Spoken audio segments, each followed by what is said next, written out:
రోజు కూటమి ప్రభుత్వం ఏర్పడిన తర్వాత ప్రజలందరికీ కూడా అన్ని విధాలుగా న్యాయం జరుగుతూ ఉంది.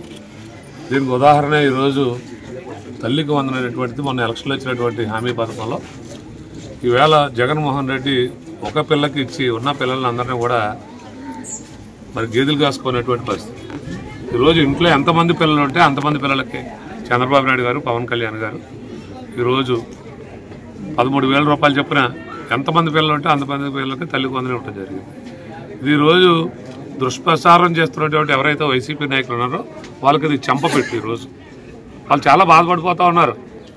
ఒక పక్కన గ్రామాల్లో వార్డుల్లో చదువుకునే పిల్లల తల్లిదండ్రులు చాలా సంతోషిస్తుంటే వైసీపీ నాయకులు చాలా బాధపడిపోతూ ఉన్నారు.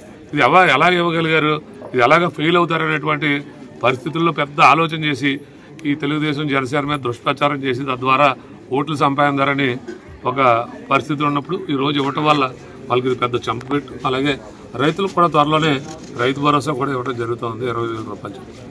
ఇవన్నీ అలాగే ఏదైతే సూపర్ 6 ఉన్నాయో అన్నీ ఈ ప్రభుత్వం అమలు జరుగుతుంది.